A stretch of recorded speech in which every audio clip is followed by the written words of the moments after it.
Hello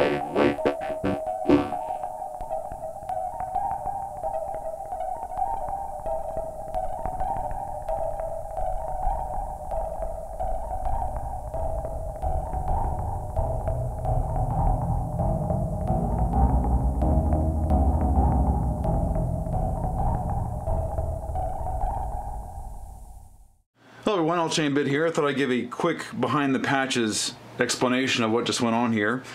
Basically featuring the sample recorder from SSL. This is a discontinued model. I was lucky to snag one. So what I basically did is I took some old radio show samples, World War II newsreels or whatever, and just hit play on the CD player, output the headphone jack right into the recorder, and I made two different recordings. Now, I have this running through, obviously, a vocoder effect. The samples are actually dry as is, but I've got it running through a vocoder. So, oh wait, I've got a gate on here too. Open all this stuff up here. All right, we're gonna open this up. All right, so if I turn off the vocoder effect, it's gonna sound more like this. A ready-made way station in space. Then the other sample. When the walls are covered not only with maps of the invasion area.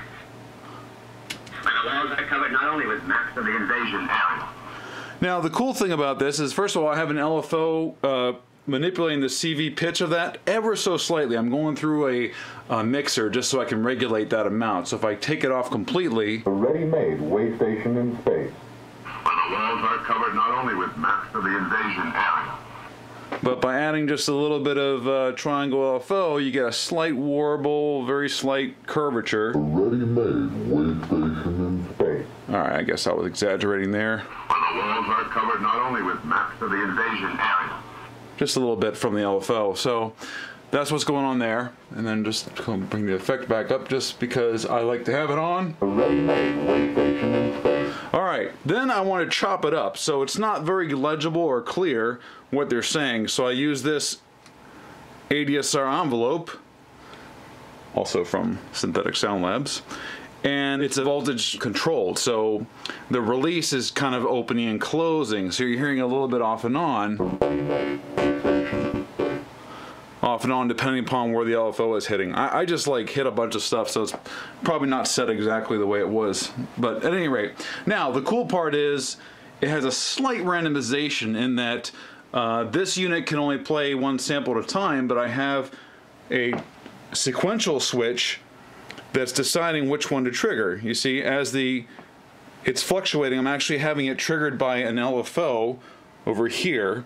So you don't know exactly which channel it's going to be in when. It's just kind of, see, it's like open and now it's off. So you wouldn't hear it if it's playing.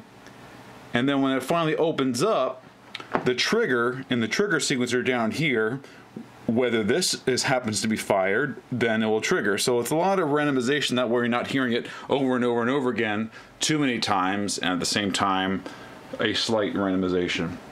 The beat, of course, is Vermona DRM MK3 analog drum synth. Love the sound of this thing. And that's actually being triggered by the Moon Modular. So a kick drum is the top row, snare is the second row, hi-hats.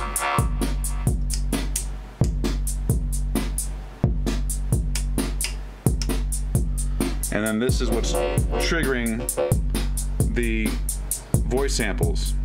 This.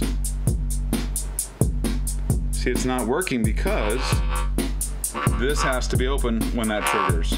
So it's a combination of those two that happen to work to make this unit trigger.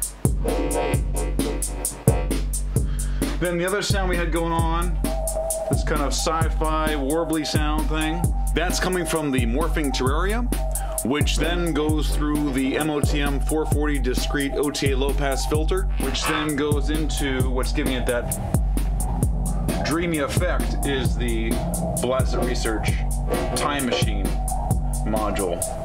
And you heard me play, you saw me play with that a little bit. And that is finally running through a .com reverb. And that's where a lot of the hiss is coming from, which, hey, I think it works. I mean, you know, if you don't want hiss, then obviously that's annoying. But in this kind of context with the sci-fi going on, hiss is a good thing. This is Alternating Bit. Thanks for watching.